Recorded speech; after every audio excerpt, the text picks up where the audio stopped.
we were encountering, especially with East Tennessee, the topography that we have. We not only have the city. We obviously have a large amount of rural, and not just us, the surrounding counties as well. We were hearing stories, and we were having all of our rescue personnel, or EMS personnel, or fire personnel, telling us, you know, I had this wreck that went over an embankment. We were 40 feet over an embankment, wrapped around a tree.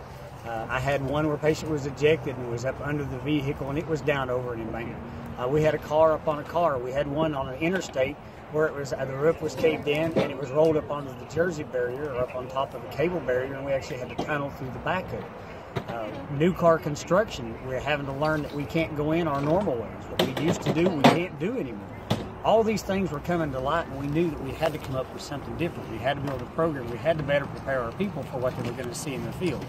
This class is not necessarily physically demanding. That's not what we want out of this. Like the scenario they're working on behind us. This isn't really physically demanding, but it is mentally demanding to try to come over all the different obstacles because of the position of the vehicle and the location of the patient. They are taking advanced extrication class. That's what the intent of what this is here. This is a step up from their basic class, which they attended last year. And then once the curriculum was built in association with Tennessee Association of Rescue Squads, this particular program actually takes them up a higher level in putting vehicles and putting patients in conditions and positions that is not of a basic nature. This is more an advanced positioning of vehicles, advanced positioning of patients, advanced techniques, advanced skills. So in this one, they're trying to mitigate. They've got a vehicle on an embankment, on an angle, actually on a mannequin. And everybody that's came to this evolution, when they first walk up to it, it's a bad wreck.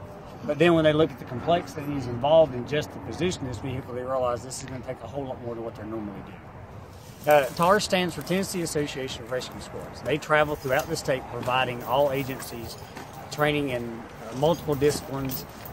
The one that we particularly use is basic extrication and advanced extrication now.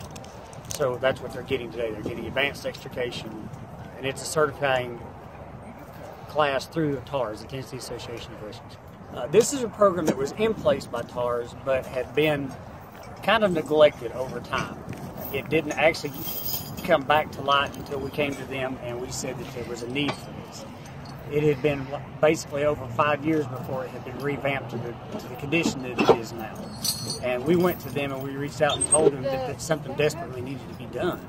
And we wanted the opportunity to do that. We reached out and asked them, can we be the ones to actually try to revitalize this? Met with him on numerous occasions so we can rebuild this program. They're struggling with right now, this vehicle here, they know they have to lift it to get it off the patient. That's simple. Lifting a car directly off the patient is simple. But when you put it down on its nose and then you put it cantering in another direction, this car wants to slide towards me right now. To lift this car, if they tried to lift it, it would slide this way and crush the patient. So they're having to figure out how to keep the car in place while they lift it straight up. So there's a whole lot of challenges happening right here now. Where the windshield's shattered, you can actually see the patient. Right here's the arm of our patient right here. So right here, we're going to be trying to make access to this patient. We've got to get it off of him because his head is directly under the roof right here, and his chest is inside the windshield.